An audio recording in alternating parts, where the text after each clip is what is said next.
क्या सरकार के खिलाफ रोष में आप देश विरोधी काम कर जाओगे? क्या गुस्से में मासूम लोगों की जान लेना उचित है? वंदे भारत ट्रेन की पटरियों पर कुछ ऐसा ही घटिया काम घटिया मानसिकता के लोगों ने किया है। इन घटिया लोगों ने राजस्थान में उदयपुर से जयपुर जाने वाली एक वंदे भारत ट्रेन की पटरियों पर पत्थर रख दिए और ट्रेन के पटरियों में सरिया तक घुसा के ट्रेन को पलटाने की नाकाम कोशिश की। वो तो शुक्र है लोको पायलट का जिसने समय रहते ये सब देख लिया, नहीं तो बड़ी दुर्घटना से लोगों की जान जा सकती थी। एक तरफ भारत सरकार देश के कोने कोने तक ट्रांसपोर्ट की सुविधा पहुंचाने के लिए वंदे भारत जैसी ट्रेनों को लॉन्च कर रही है, वहीं दूसरी तरफ कुछ ओछी मानसिकता वाले लोग ऐसा काम कर रहे हैं। एक तरह से देश का गौरव माने जाने वाली इन ट्रेनों पर पत्थरबाजी और हादसों को अंजाम देने की कोशिश करके समाज के कुछ देश विरोधी तत्वों ने शर्मनाक हरकत की है। अब ऐसी मानसिकता के लोगों को क्या ही कहें। आपका इन लोगों को क्या संदेश है कमेंट सेक्शन में जरूर लिखिएगा। गाइस, अब कोई भी भारतीय एस्ट्रोनॉट बन के अंतरिक्ष की सैर पर जा सकता है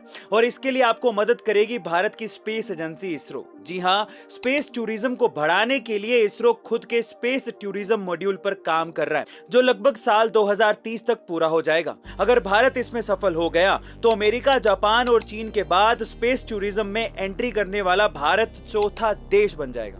इसके बाद जो भी इंसान अंतरिक्ष देखना चाहता है उसे अंतरिक्ष की सैर करवाई जाएगी, जिसमें उस इंसान को 15 मिनट तक अंतरिक्ष में घुमाया जाएगा और वापस भी लाया जाएगा। खास बात यह होगी कि जो कोई भी इंसान इस अंतरिक्ष की सैर पर जाएगा उसे भारत में एस्ट्रोनॉट के नाम से जाना जाएगा। लेकिन इसके लिए आपको 6 करोड़ रुपए ढीले करने पड़ेंगे। वैसे आप में से कितने लोग हैं जो कि अंतरिक्ष की सैर पर इसरो के साथ जाना चाहते हैं? कमेंट सेक्शन में जरूर लिखिएगा। एक बार एक विदेशी यात्री भारत घूमने आया और टैक्सी करके पास के एक होटल पहुंचा।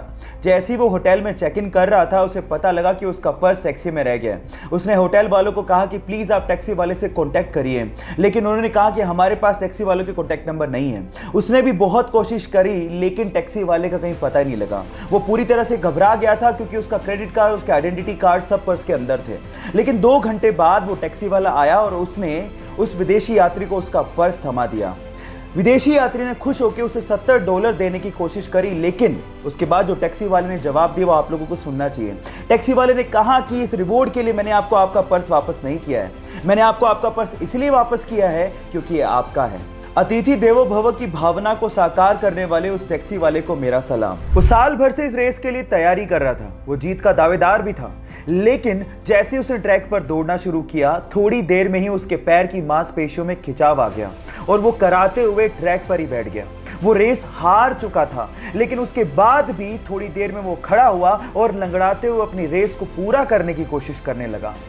ये देखकर उसके पापा दौड़ते हुए आए, उसी रेस को पूरा करने के लिए उसकी मदद करने लगे। यह देखकर पूरा स्टेडियम उसके लिए तालियां बजाने लगा।